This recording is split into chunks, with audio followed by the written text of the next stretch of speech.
네, 여러분 안녕하세요. 이상희 TV의 이상희 교수입니다. 오늘 방송 시작합니다. 저희 방송 여러분 잘 아시죠? 고품격 정책 시사 방송입니다. 오늘 방송 제목은 이렇습니다. 복지국가 덴마크에서 배우는 국민 행복의 혁신 사례입니다. 여러분 잘 아시는 것처럼 지금 우리 사회가 불통의 가슴앓이를 하고 있습니다. 통하지 않는 거죠. 정치 현장뿐만 아니라 계층 간에, 세대 간, 남녀 간, 지역 간 이렇게 다양한 분야에서 불통의 아픔을 호소하고 있습니다. 왜 이렇게 우리 사회는 불통사회가 되어버렸을까요? 많은 사람들이 소통을 이야기하고 혁신을 이야기하고 있죠. 그런데 제대로 된 소통, 그리고 이 소통에 기반을 둔 새로운 사회혁신, 왜 대한민국에서는 제대로 일어나지 않는 걸까요? 오늘 이 이야기를 좀 해보려고 합니다. 최근 복지국가 북유럽을 탐방하면서 소통의 현장을 방문하고 오신 분이 있습니다. 새로운 소통의 방식을 고민하고 돌아왔다고 하는데요. 윤호창 사무처장님 모셨습니다. 처장님 인사하십시오. 예, 안녕하세요. 복지국가 소사이어티 사무처장 윤호창입니다. 네, 오늘 윤호창 처장님 모시고 복지국가의 소통과 혁신의 사례를 아주 실감나게 짚어보도록 하겠습니다. 최근 북유럽 일대의 소통과 혁신의 현장을 우리 처장님께서 둘러보고 오셨는데요. 어떤 계기로 가시게 된 겁니까? 예, 저도 최근에 우리 사회 가장 큰 문제 중에 하나가 불신과 불통의 문제라고 생각합니다. 이로 인해 발생하는 낮은 사회적 신뢰 때문에 많은 문제가 발생하고 있습니다. 이 사회적 신뢰가 낮은 상태에서는 어떤 일을 해도 제대로 이루어지지 않습니다. 이런 답답한 생각을 하고 있던 차에 국무총리실에서 시민사회 단체들과 북유럽 연수 기회가 있어서 이 국민소통과 혁신을 주제로 현장 연수를 하고 왔습니다. 네, 제가 다녀오신 후에 쓰신 칼럼 있죠. 그걸 봤어요. 보니까 리빙랩이라고 하는 말이 있고 또 폴리시랩이라고 하는 말이 있더라고요. 우리 시청자 여러분들이 굉장히 알아두시면 좋은 그런 내용인데 사실은 이 용어들이 익숙하지가 않죠. 자, 간단하게 한번 설명해 주십시오. 예, 이 랩이란 말은 영어로 실험실이라는 말입니다. 랩은 주로 과학기술, 이공계통에서 주로 사용되었는데 근래에서는 인문사회 영역에서도 사용되고 있습니다. 현대사회가 너무 빨리 변화하고 이 예측 불가능하기 때문에 이 사회정책을 수립하거나 지역 문제를 해결할 때 이 리빙랩이나 폴리시랩을 사용하고 있습니다. 리빙랩을 우리말로 바꾸면 생활 실험실 정도로 번역할 수 있습니다. 네, 그러니까 리빙랩은 생활 실험실이군요. 그렇죠. 우리가 살고 있는 삶의 현장 곳곳을 실험실로 삼아서 다양한 사회 문제 해법을 찾아보려는 시도입니다. 이 삶의 현장 자체가 실험실이기 때문에 그곳에 살고 있는 사람들 자체가 실험의 참여자이고 설계자이고 또 해법을 찾아가는 주체들입니다. 네, 그렇군요. 그 리빙랩이 생활 현장을 기초로 한다면요, 폴리시랩은 정책 실험을 대상으로 합니다. 아, 그러니까 리빙랩은 생활 현장을 근거로 하는 일종의 실험실 개념이라면 폴리시랩은 폴리시가 정책이니까 그렇죠. 정책 실험을 대상으로 한다 이 말이죠? 예. 네. 본격적인 정책을 실행하기 전에 이해관계자들이 모여서 정책 실험을 하고 이 정책 실험을 통해서 과학적인 데이터를 확보하는 게 이 폴리시랩의 목적입니다. 네. 이런 정책의 과학적인 근거를 미리 확보할 수 있기 때문에 그 유럽을 중심으로 사회 문제 해결에 이런 리빙랩 폴리시랩의 방법론을 적극 활용하고 있다고 하고 이번 방문도 그런 현장을 중심으로 둘러보았습니다. 네, 리빙랩, 폴리시랩 이제 이런 개념을 살펴봤는데요. 자, 오늘은 벨기에하고 덴마크를 중심으로 이야기를 좀 나눠보도록 하겠습니다. 자, 첫 번째 방문하신 나라가 벨기에라고 그랬죠? 벨기에는 유럽 연합이 그 본부를 둔 곳이죠? 그렇죠. 네.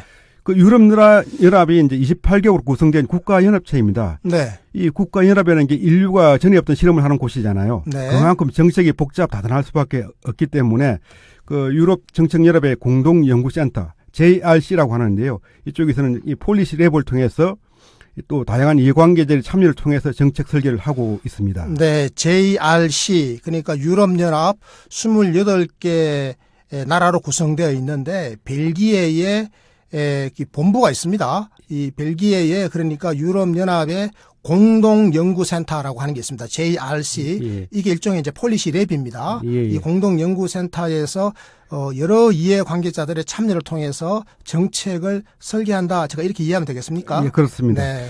국내 이제 수많은 연구소들이 주로 이제 자료와 데이터를 중심으로 책상 위에서 연구를 하는 데 비해서 이 JRC 같은 경우에서는 현실에 기본을 두고 실질적으로 작동할 수 있는 방법을 찾고 있는 게 특징입니다. 네. 그러니까 JRC 유럽연합의 공동연구센터는 보다 현실에 기반을 두고 실질적으로 작동할 수 있는 방법론을 찾아내고 있다. 이런 이야기를 하시는 거죠? 그렇죠. 네. 그러니까 이 28개국이 공동 연구기관인데요. 네. 이 비판적인 문제 의식으로 앞으로 다가올 문제들을 탐색을 하고 실제적 방식으로 실험들을 하고 또 사람들이 이 가설들을 경험할 수 있도록 하고 이 검증된 것들을 확대하는 방식으로 이 연구 작업들을 하고 있습니다. 네, 그렇군요.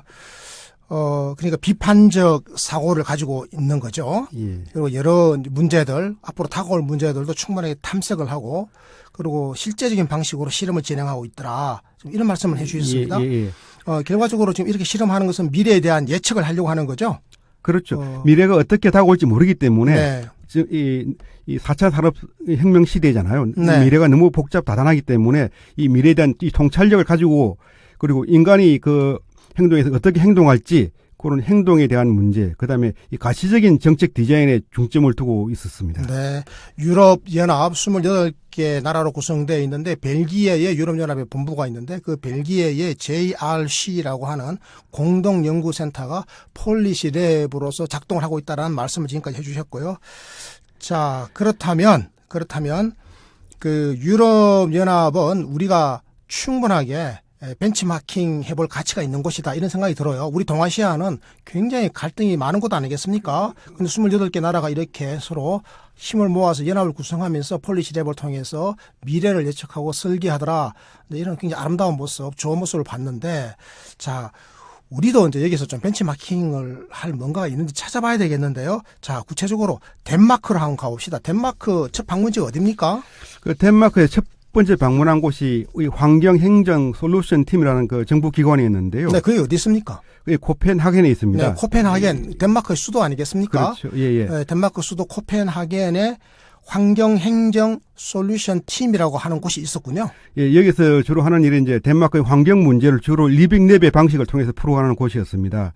그러니까 이 문제 해결을 위해서 시민들의 일상생활에 근거해서 또 시민들의 참여를 통해서 이 문제 해결에 나가는 게 특징이었습니다. 네. 그 시민들과 여러 가지 실험들을 많이 하고 있는데요. 네. 이 물 문제, 오염 문제 같은 게 네. 있거든요. 시민들이 관심이 많죠. 그렇죠. 이게 물은 뭐 우리가 먹어야 되고 또 이걸로 또 뭐 빨래도 하고 설거지도 하고 물이 없으면 안 되잖아요. 그리고 또 환경 오염 문제, 물 오염 문제, 오염 문제 굉장히 중요한 그 시민들의 관심사다 이렇게 볼 수 있는데요. 맞죠? 그렇죠. 네. 시민들하고 같이 시름을 해봤거든요. 네. 이제 빨래 주기를 한번 줄여보자. 네. 그리고 그다음에 그 집안의 온도를 1도 낮춰보자. 이 두 가지 실험을 했는데 네. 이 빨래 주기를 줄이는 것 한 50% 정도 줄여도 네. 큰 문제가 없다는 게 이제 발견되었고요.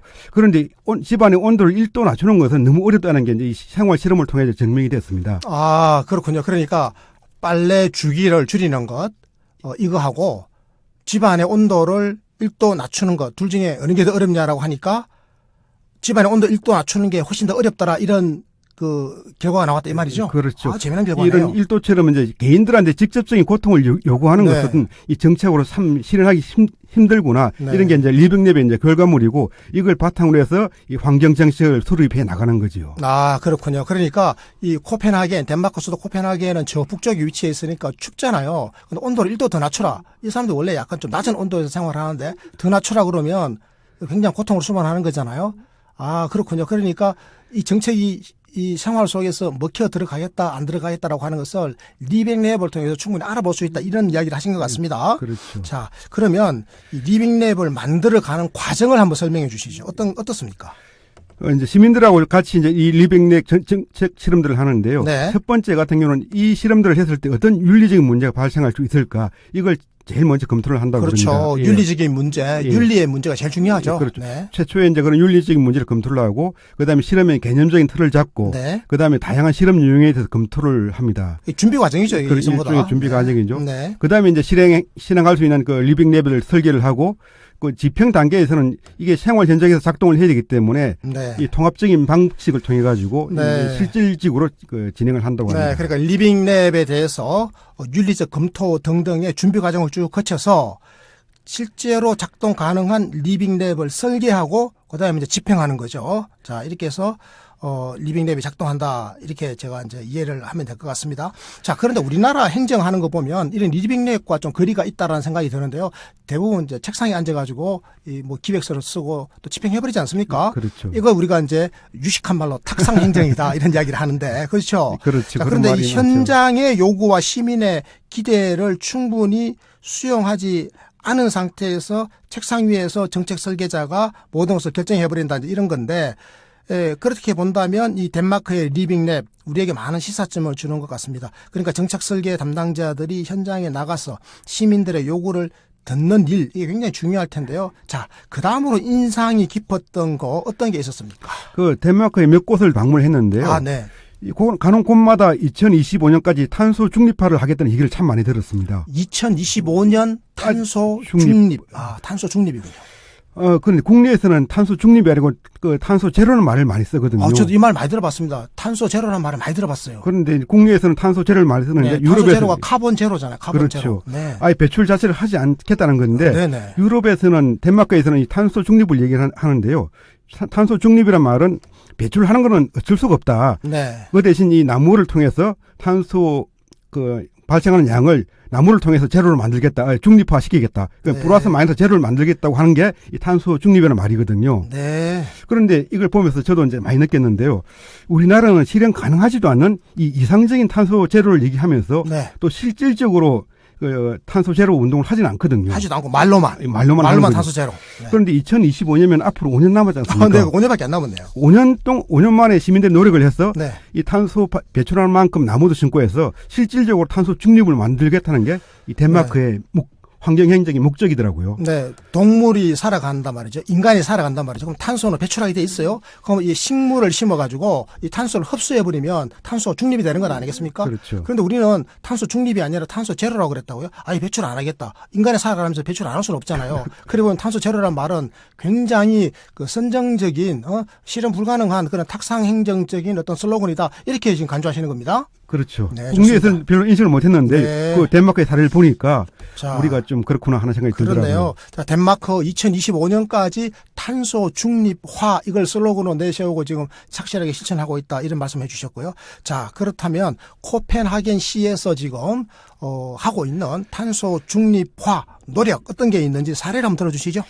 덴마크의 코펜하겐이 자전거의 도시라고 널리 알려져 있잖아요. 자전거 도시 맞아요. 그리고 네. 덴마크 코펜하겐 시민의 한 절반 정도가 이 자전거를 타고 출퇴근을 한다고 그럽니다. 네. 저희가 이제 도착한 날도 날씨가 좀 흐리고 비도 좀 추적추적 오는 날씨였는데요. 네. 이 장갑도 껴야 될 정도로 좀 쌀쌀한 날씨였어요. 네. 그런데 많은 시민들이 이 자전거를 가지고 출퇴근을 하더라고요. 네.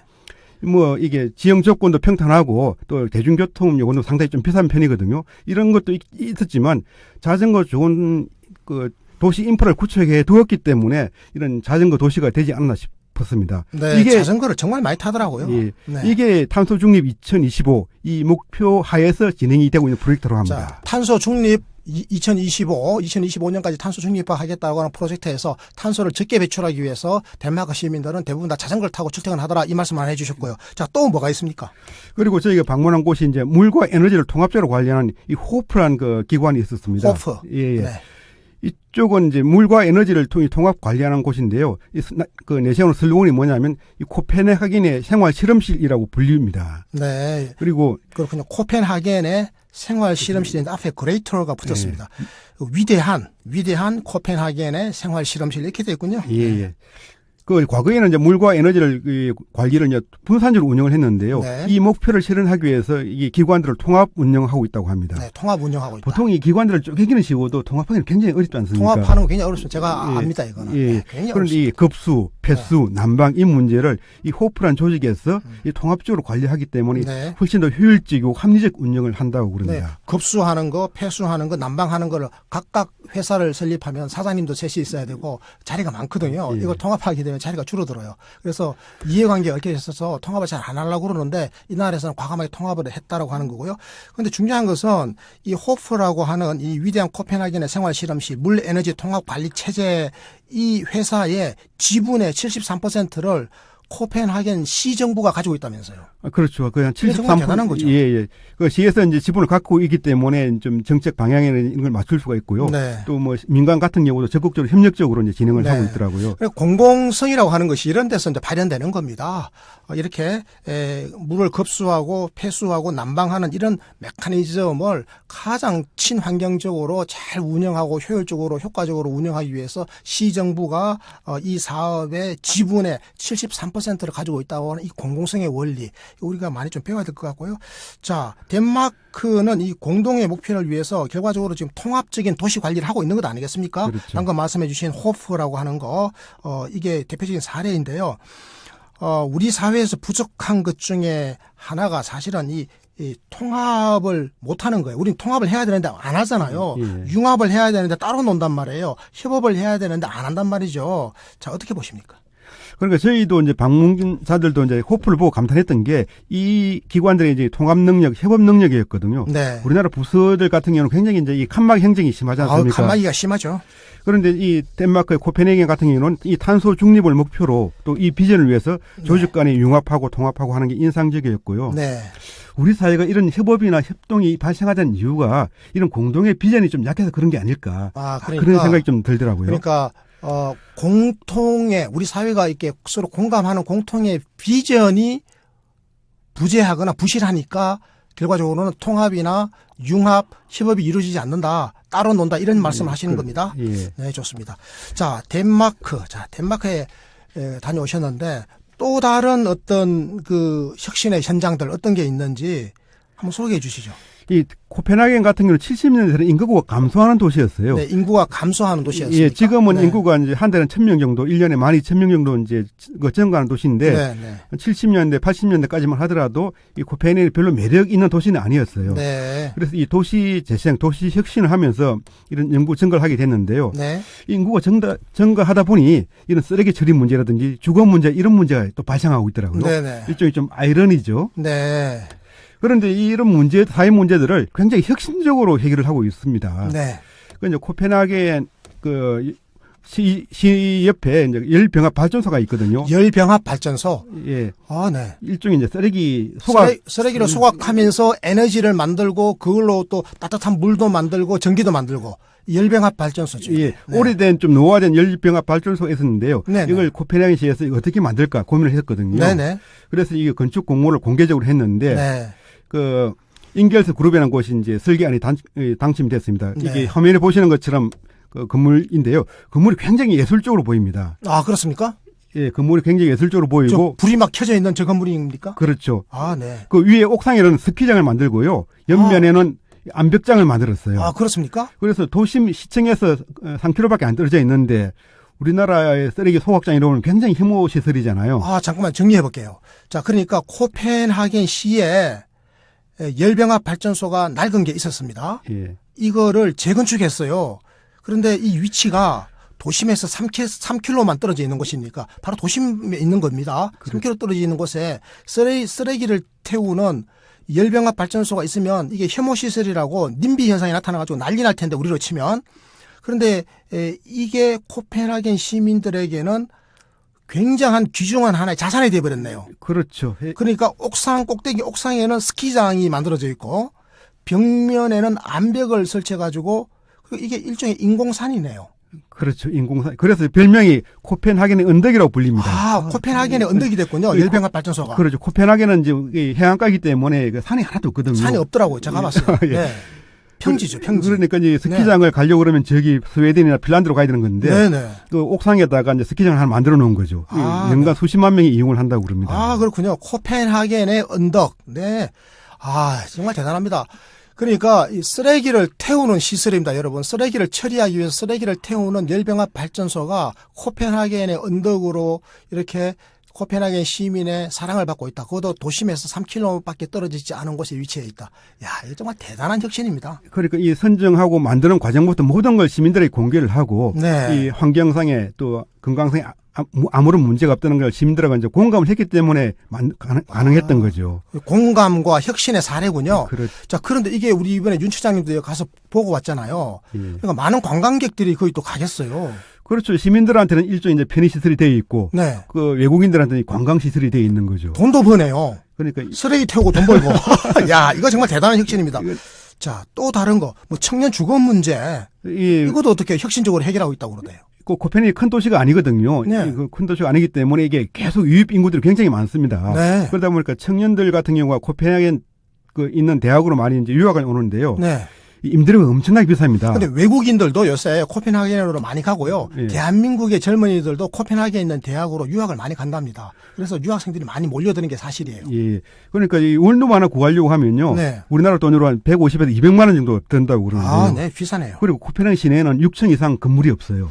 아, 진짜더라고요. 전부 다 보니까 건물이 4층, 5층밖에 없고요. 예. 고층 건물이 진짜 없어요. 그러니까 이제 그 넓지 않은 면적에 6층 이상의 그 고층 건물이 있기 때문에 이 주거 네. 문제가 당연히 심각해지잖아요. 네네. 그래서 이 청년들의 주거 문제도 우리나라도 심각한데 코펜하겐도 뭐 심각한데 문제를 창조적으로 해결하고 있더라고요. 창조적으로 해결한다. 그래서 어떻게? 이 문제를 앓고 있던 그 두 명의 청년이 있었거든요. 네, 이 네, 청년들이 좀 그 코펜하겐 외곽에 좀 세트한 항구가 있었어요. 네. 거기다가 컨테이너를 가지고 컨테이너. 예, 청년 마을을 조성하기 시작했어요. 아, 컨테이너 청년 마을. 예. 컨테이너로 그냥 집을 짓는 거군요.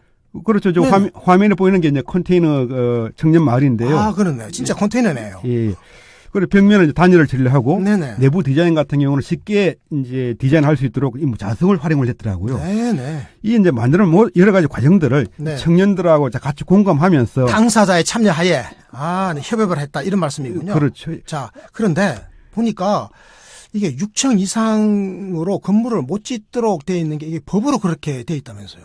일단 그 코펜하겐 시민들이 높은 건물을 좋아하지 않고 네. 또 시에서도 네. 가장 높은 곳이 이제 코펜하겐 시계탑이거든요. 네네. 거기에 딱 6층짜리 건물 높이랍니다. 아, 네. 그 이상은 짓지 말자라고 이제 사회적 합의가 만들어진 거죠. 사회적 합의잖아요. 사회적 합의를 지키고 예. 사실은 6층짜리 말고 8층짜리만 허용하더라도 더 넓은 공간을 확보할 수 있는데 시민들은 그렇게 안 하기로 한 거죠. 자연 경관을 지키고 도시를 지속 가능하도록 하기 위해서 그런 것 같습니다.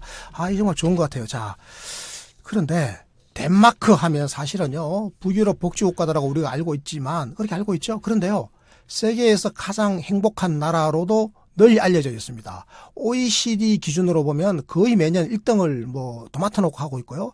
유엔에서 발간하는 세계 행복 보고서에서도 아주 자주 1등을 하는 나라. 그러니까 국민이 행복한 나라인 게 확실한 건데요. 자, 짧은 시간이지만 이 덴마크 시민들의 이 최고의 행복감, 그들이 이런 행복감을 느끼는 이유, 자, 어디에 있는 것 같습니까? 시장님 보시기에. 저희가 이제 마지막으로 방문했던 곳이 코펜하겐 파브랩이라는 곳이거든요. 네. 파브라는 게 이제 도구를 사용하는 호모 파베르에서 나온 말인데요. 네. 시민들이 무언가를 만들고 싶잖아요. 네, 네. 그래서 이게 만들 수 있는 공간이 이 파브랩인데요. 네, 파브라운서 F 대문자로 FAB라고 쓰는 거죠. 예, 예. FAB가 이게 도구를 이용하는 인간입니다. 예. 그러니까 뭔가를 만들고 싶은 일종 공작소 같은 개념이겠네요. 이게 이제 그 시내 곳곳에 있는데요. 네. 일종의 이제 개방형 실험실입니다. 개방형 실험실. 그러니까 쉬는 날 없이 매일 그냥 오전 8시부터 오후 저녁 11시까지 개방이 되는데요. 와, 밤 11시까지 개방해 있으면 퇴근하고 왔어도 얘 가서 공작소 가서 실험할 수 있겠네요. 그렇죠. 누구나 뭐 통제나 이런 가입 절차 없이 그냥 자유롭게 이용을 할 수 있는 공적 공간입니다. 네네. 그런데 몇 가지 원칙만 이제 제시를 하고 있는데요. 이것은 돈벌이 목적으로 상업적 목적으로 이용을 해서는 안 되는 거고. 네. 그다음에 실험실은 어쨌든 다소가 이용하니까 깨끗하게 이용을 하고. 깨끗하게. 그리고 다른 사람들을 도울 수 있도록 하고. 네. 또 그 장비를 온전하게 사용하는 요 기본적인 원칙만 제시를 하고요. 네. 어떤 규칙이라든지 그 벌칙도 없습니다. 그냥 네. 즉 개방형 실험실 지금 사진이 있나요? 예, 그 네. 위에 보면 이제 네. 건물이고요. 네. 안에 이제 내부 시설이 좀 있거든요. 네, 내부 시설이 그 일종의 이제 여러 장비들이 있는 거죠. 예. 뭐 예를 들어서 뭐 목공을 하고 싶다 그러면 목공 도구들도 있고 뭐 프린팅 하고 싶다 그러면 프린팅 도구도 있고 다 있는 겁니다. 그게 아침 8시부터 밤 11시까지 개방되어 있기 때문에 누구라도 시민이 갈 수 있다 이거죠. 그렇죠. 이걸 보니까 덴마크 시민들 사이에서는 기본적인 신뢰가 있구나.